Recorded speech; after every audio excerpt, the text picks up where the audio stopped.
I love the Friars Club, and my friend Lou Wallach, formerly of Comedy Central, we stopped in here tonight to have dinner, and it's like my wife's having a party, and I wasn't invited, even though I'm not married anymore. We didn't even know this was going on, this whole Jerry Lewis thing. I'm a big Jerry Lewis fan, of course, but we just popped in, and the joint is jumping. We thought it was just going to be us and a couple of pieces of fish and a Diet Coke, but here we are having fun.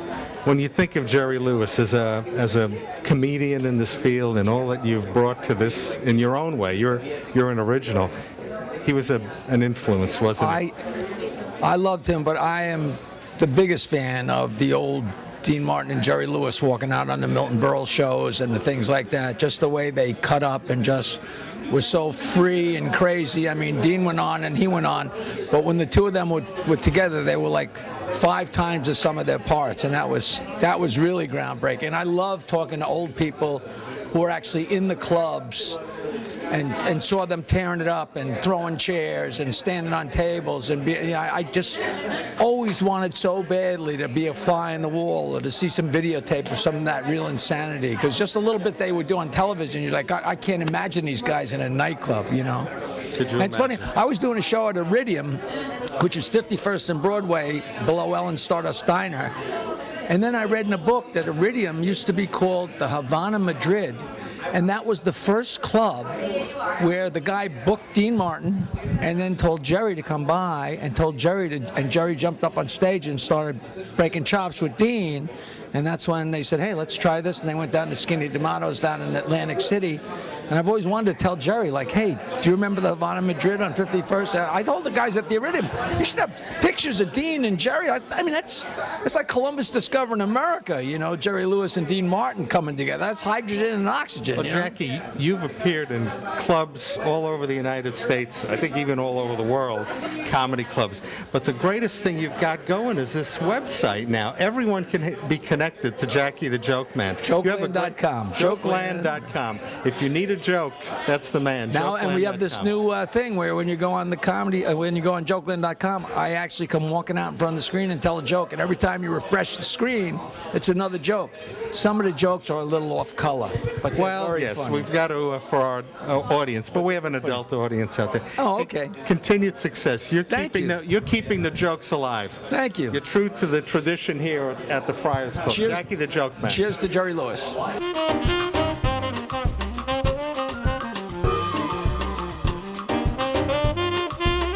What I had with my partner was nothing anyone can ever really visualize for themselves or recreate or create. Right. And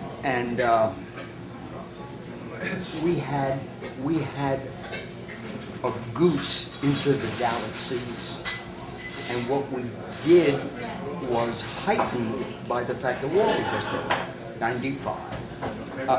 45. War was over, and Dean and I teamed up in 46. We were the answer to America's need for laughter at that time. Had it been another time, I don't know what would have happened. But because of the timing, I said to him the first night that we got things happening, I'd say, my dad's instinct is in my bones, and he's telling me that we have lightning in a bottle. My partner says to me, yeah? I said, just trust me. He said, I have to. It's the only job I got. It's the only job I have. He trusted me. Was that the 500 Club? Yeah. in Atlantic City. Yeah, July 25th. If I may just add a note to that. You weren't there. You weren't born yet. Yes, I was. No, you weren't. I was 2 years old. I was at the club. I was behind the bar. And was throwing up all over everything. No, but when Mr. Lewis and Mr. Martin teamed up in 1946, right after World War II, the horror of war, the chaos of that, and all of a sudden, these young, fresh, anarchic, brilliant people came along, and it was like the Beatles came along after the Kennedy assassination. It was a point in history where the talent matched the need. Let's find the right time to do this. And we just fell into that wonderful abyss of uncertainty. And we realized after about 6 months that we were touching the hearts of the audience. They were laughing, we were crazy, we did all the nonsensical things, and everything that I did, and everything that he and I put together. We grew as we went on, and it was an early growth. but it was because the war was over. And people in this country needed to just go see someone that would not only give them laughter, but to see two people that loved one another so strongly that that's what they came to see. The joke was, did you take a bath this morning? He said, why? That joke is going to make $200 million for us? I don't think so, but it did. So what was it? It wasn't the joke. It was that I loved him so desperately, and I was so proud of what he did, and he reversed all of that on me. He was so proud when I made it. He was so supportive that I did the crazy stuff when I felt it. He always backed up. He always knew how much to stand in the shot. And he was the genius because he didn't know what he had. And he had the kind of depth and comic know-how that I've ever seen in my life. He was guilty of not knowing it. And I'd watch it happen. And I'd see this metamorphosis from this handsome, wonderful, good-looking guy to this crazy bastard that's going to be funny, and I have to play straight to him. And that's what happened. So people would go to the Cope and go to Lindy's and sit there. Well, did you see them? Comics say, yeah. Well, what do they do? Well, the one guy, you know, the good-looking guy, and the other one's a monkey, and that's it. Good-looking guy and a monkey. That was the only explanation they could make, because there was no way of explaining what we did for 2.5 hours. And it was unbelievable. Huh? Jerry Quentin Tarantino. Oh, him again. Hello, my darling. Good to see you. Good to see you. I haven't eaten a good meal since that last steak we had together. That was fantastic too. I agree. I'm going to talk to you about Illegal Bastard. What's the name of the movie? Illegal Bastard. Yeah, I should have been in Inglorious. I agree. I should have been in it. Inglorious. I could have played the Nazi because he was a little soft, Chris. A little soft. He won the Academy Award. It was an accident. You would have been great as the Bear Jew. The guy with the baseball bat. Speaking of Academy Award, A replica of his special. Man. now you're not allowed to do that without permission from Is the that so? Academy. But when I got it, I said, I'm going to flaunt it for the rest of my life. And rightfully so. Solid gold, okay? Is that really so? Hold it. Is it? Oh, I would say so. it's lovely. Oh, No, you got to do a lot of work to get that. The camera's going to do and say what you are doing and saying. You have to respect the fact that you're always on. And we used to have a thing in our business which, oh, he's always on. There's nothing wrong with that, no, anymore. Someone that's always on is just so eager to give joy and pleasure. Leave alone. And I spent my life being on because that's when it's in my DNA. I mean, I need to do that. And what it does for me, it infuses my spirit, my passion. And now I'm doing a musical on Broadway where I have to direct a company of people to find the same passion that I feel. So I got my work cut out for me, but it's going to be an incredible show. it's called The Nutty Professor. Yes. And Thought I'd throw the plug in. the young man that I have, Michael Andrew, is going to be the biggest star on Broadway. He is so strong. I don't want him to hear how strong I think he is. I want him to ask me questions. Michael! Here, get a shot of Michael. Hi, Michael. Nice to see you. I'm casting the role. It was between Michael and Jack Palance, and I thought, Oh, it could have been Jack Carter. hi, neighbor. Listen to this. Yeah. Well, one of the things that needs to be brought up is what a great filmmaker that Jerry is. He is one of the great realisateurs. Thank you. All right, that there has ever been, and the fact that and he started off with great directors. He started off with the great ones, with Frank Tashlin, for George Marshall. He started off with the great ones, learned from those, and then came on and did his films beautifully as anyone has ever done them before, as any artist who has been both a performer and a filmmaker. Boom. He's a groupie. His oeuvre is just amazing. Fantastic director. It's my honor to sit next to a great director like him. Bravo. He's a groupie. He's one of my real groupies. Oh, I actually, to tell you the truth, one of the things that I've always loved in Jerry Lewis's films is usually in my films I deal with genre, and so I'm not trying to pretend it's not a movie. I'm dealing in a genre, all right? And Jerry Lewis has always dealt with genre in his stuff, and not necessarily spoofs. Taking a set genre and not necessarily spoofing it, but going his own way with it. Well, that's just another description of what I do. He's just done it his way. and I would also say, I'm a big, as a director guy, I'm a big fan of set pieces. And Jerry Lewis has staged some of the best cinematic set pieces anyone's ever seen. The Ladies' Man is nothing but a set piece. Now get it. Now let me just. The best clip reel in the history of show business. The what? The best clip reel in the history of show business is the clip package that you occasionally put together of the moments from your films. Every comedian I know, Steve Martin, everybody says, that is the best clip reel in history. Not that I like Jerry, not a fan. Tattoo. Not a fan. Real tattoo. He'll never be buried in a Jewish cemetery. And I have to say, Jerry was great in his comic books too. His comic books rocked. His comic books were way better than Bob Hope's, and I just got to say that. I know it's controversial, but Jerry did the better comic than Bob Hope. Oh, Jesus, that's like spitting on the flag. He just spit on the American flag. If he'd have said Jerry was better than Woody Harrelson, then... Woody Harrelson's comic book ain't that good either. I have to interject. At least it's made Jerry did a movie called The Bellboy, right. which was one of his early films, and he included 28 comedians that had 30. Don't call me a liar I for 2 wouldn't. lousy Just trying to help you so you don't look like a putz. He included 28 comedians that had started their careers in the Catskill Mountains, where he did. And he made them the whole centerpiece of that movie, and it was spectacular. They were wonderful. And you were wonderful. Of course. I wasn't in the movie, but I was Yeah. 11 years old. You were in Chicago. Oh, thank you.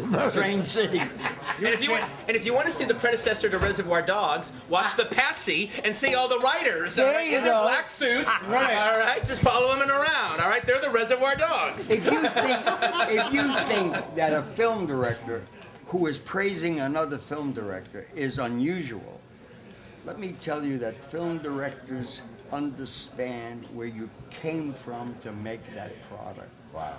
They understand how deep you have to dig and how strong you have to be, because if you're a leader, then you know you are, and you have to remind yourself you are, and be sure to tell all those about you, you are. Now, to hear another director praise your work is an incredible moment. It's an incredible moment because the man that's talking to you has been in that editing room, as I have, for 6 and 7 months to make the work perfect. When Fellini saw The Ladies' Man, he called me to tell me he wanted to do a version in his coming film. I said, but Maestro, you can do what you want. Right. He said, no, I need you to say it's okay. It's okay. Then when he shot it, it was wonderful, but it didn't mean anything. It was nothing to do with me. Because he had an idea from something he saw me do, and it meant nothing.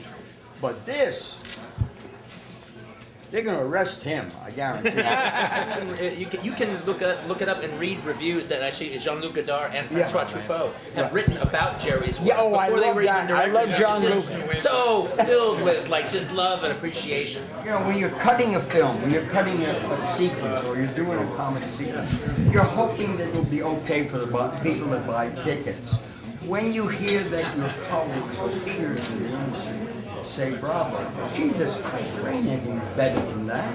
But you can't sit on it. You have to continue to work and maintain that same quality in what, like in all the concerts I do 2.5 hours in front of an audience that I open the floor to. We do a question and answer thing that's hysterical, because I never know what they're going to say, and I never know what's going to come out of my head, but it is incredible. So it ran from 7 minutes to 37 minutes.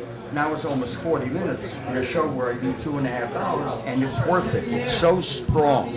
A lady says, Mr. Lewis, I loved you all my life. I said, what room are you in? She said, I'll meet you backstage. So they do it. They do the audience. And they are incredible.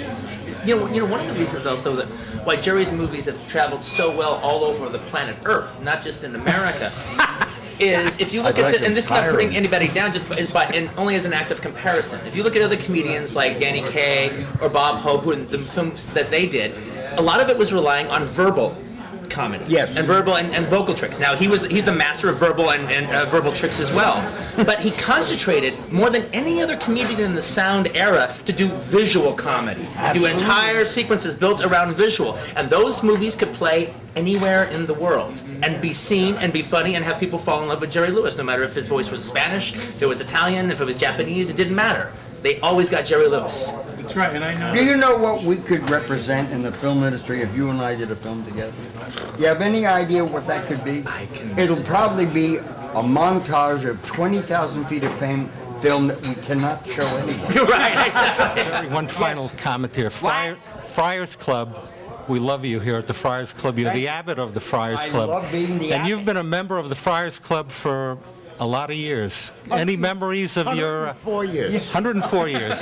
Can we have some memories of your Friars Club experience?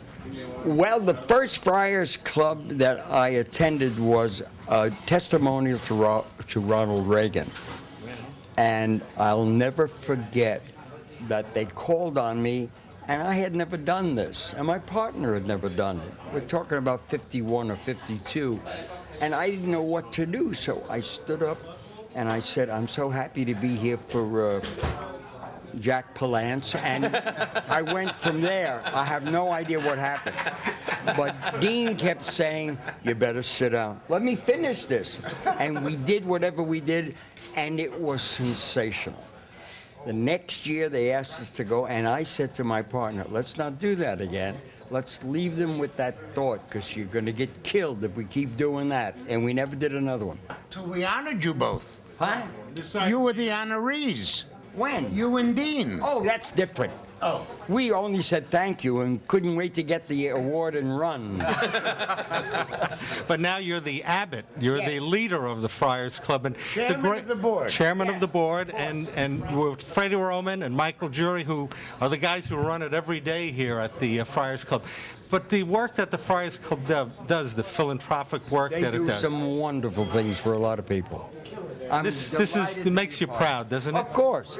It's a great organization of people that really have compassion and sensitivity to what's happening in the world. That's why the Friars has always been an electric kind of a group of people that fall into that. They may not feel like it when they get to the curb, but when they walk into the building, it's something that takes hold of their system, and they bring good stuff from that.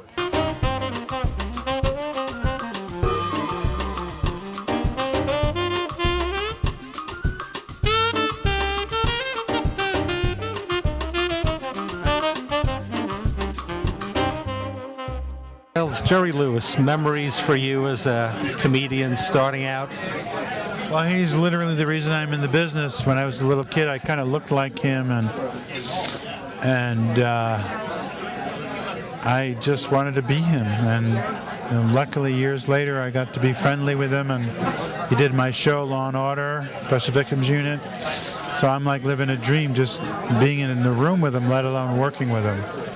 The Friars Club has such new life in it, from the experienced comedians and actors and all the show business to the young people now who are part of it. Yes, there's a regeneration here, and it's kind of great that Jerry's the abbot, and all these young people are coming in, and you know the club's over 100 years old, so it's great to be a part of this history, this great history, not only of comedy but of the philanthropic aspect of it too. Continued success. You're touring, you're acting. Things have never been better, right? Yeah, I'm a lucky man.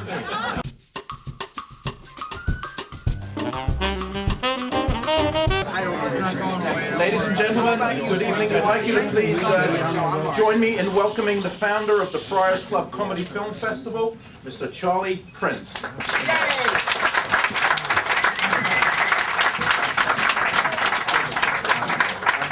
It is my honor and great pleasure to welcome you all to the Friars Club tonight as we pay tribute to one of the world's greatest living comedic talents. A remarkable humanitarian, a brilliant writer and director, and most importantly, our abbot, Jerry Lewis.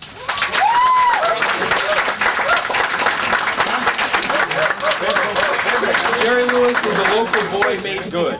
Born across the river in beautiful Newark, New Jersey, it wasn't too long before Jerry was performing with his parents, both entertainers. One night at the President Hotel in the Catskills, Jerry's parents brought their son up on stage to sing "Brother, Can You Spare a Dime?"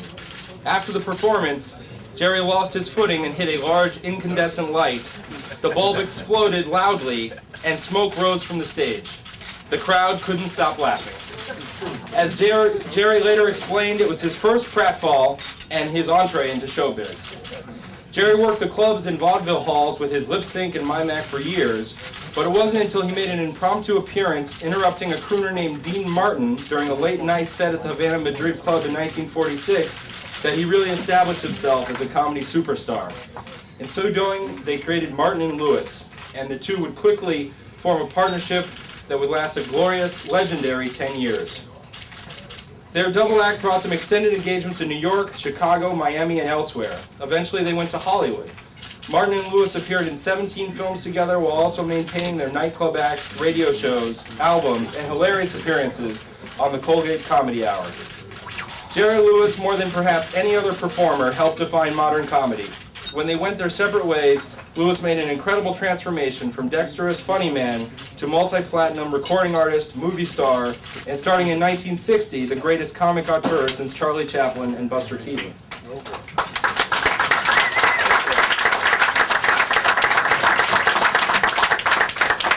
Writing, directing, starring, and often producing classic film after classic film, such as The Bellboy, The Ladies' Man, The Errand Boy, The Patsy, and The Family Jewels, among others, Jerry has amassed an amazing body of work. Not to mention The Nutty Professor, where he famously played both Julius Kelp and the suave Buddy Love.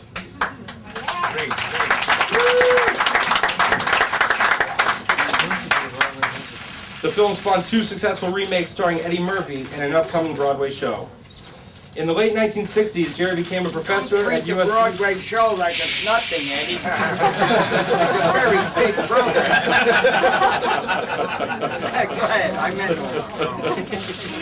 In the late 1960s, Jerry became a professor at USC's film school, where he taught the likes of Steven Spielberg, Peter Bogdanovich, and George Lucas. In fact, he's teaching again, this time at Chapman College.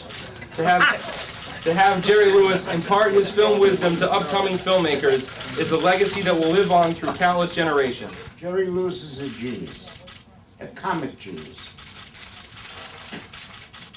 Finished?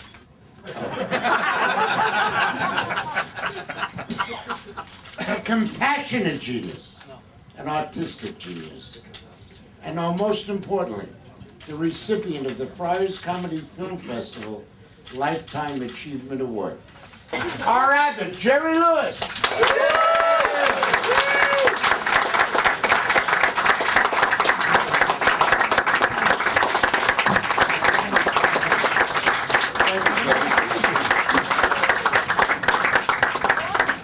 Thank you very much. It's very interesting because of all of the work and all of the silliness and all of the nonsense that made children laugh that come to me now and say, I've grown up with you. What they're saying is, I'm not coming to you as the adult to proclaim this. I come to you as the child that recognizes the child that did it. And that's incredible, because people want to make contact with someone that they recall advanced their childhood through humor, and it's a very special thing. It gives me the kind of energy to come forward and do more. And at the same time to acknowledge that what I had done, I didn't know I was doing. I wish I could say I planned it, but I didn't. But I'm certainly doing everything necessary to keep that the child remembers solid and meaningful. So I try not to bang ladies in Chicago.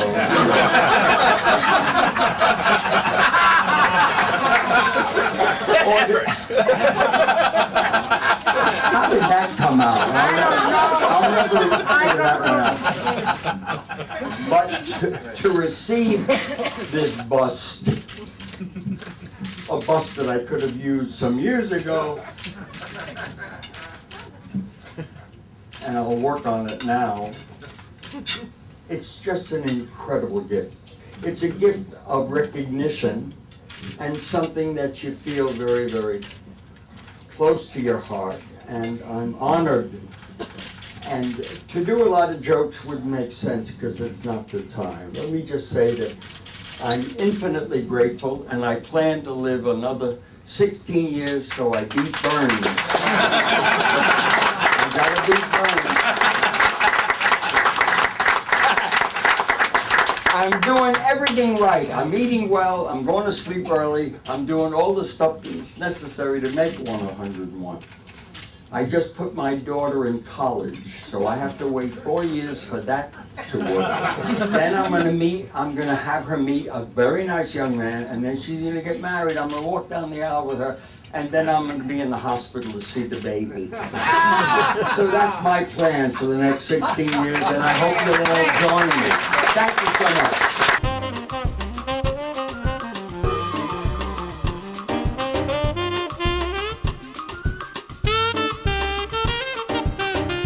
Congratulations, guys. The Friars Comedy Festival ends on the high note of this presentation to Jerry Lewis. I'm with Michael Jury and Charles Prince, who's the executive in charge of the Friars Club Comedy Festival, and our executive director here at the Friars Club, Michael Jury. This has been some comedy festival, hasn't it? Yeah, it's been extraordinary. It's everything we really wanted it to be. The Friars Club represents comedy, and we had the idea of incorporating a film festival into a comedy film festival. We never had that before, and Charlie really was the driving force behind it. And I think with the movement that's happening at the club, with change that represents the legacy and the tradition that we had, we went with that momentum and impetus and turned it into this. So to have Quentin Tarantino present the award to Jerry was really just indicative of where we're going and where we've come from. What a high note. This is the second year for the Friars Club Comedy Festival. Charlie, is it everything that you envisioned it would be? Oh, absolutely. It's been so exciting to see it grow from a weekend festival last year to a week-long festival this year, and we have a lineup of films that I think rivals any comedies in the world, and it's something that is, I think it's consistent with the Friars Club history. We're championing comedy. There's no festival out there like this championing comedy films from around the world like we are, so I'm very proud of it, and I can't wait to see where we go from here. Friars Club history is going strong. This comedy festival is open to the public, so if the public is interested, year 3, Friars Club Comedy Festival. Continued success to both of you gentlemen, and the fine work that the Friars Club does as a charity organization to help the community. Well, that's where really all the proceeds go. I mean, it goes back into the performing arts. The foundation is the cornerstone of all the work that we do. Whether it's the Gift of Laughter program, which provides entertainment and uplifts the spirits of the wounded warriors coming back from Iraq and Afghanistan. We go to Walter Reed, we go to Bethesda, the medical centers, and we bring our famous entertainers to uplift their spirits. And everybody knows that laughter is the first step in recovery, and that's an important part of it. Also, the scholarship program that we do, where we bestow scholarships on students that otherwise wouldn't be able to afford an education in the performing arts. We have 60 students this year that the club is the foundation is funding. And then, of course, what we do with the grants. We issue grants to over 100 organizations in the theater, whether it's opera or dance or studios, poetry for children in New York City, and that's the essence of what the club does. Everybody knows about the Friars Club, but that's really where all the good work goes. So everyone knows about those Friars roasts, those legendary Friars roasts. Friars Club has given much, but it has a lot much more to give. So continued success to you, gentlemen. FriarsClub.com/film festival. Absolutely. That's right.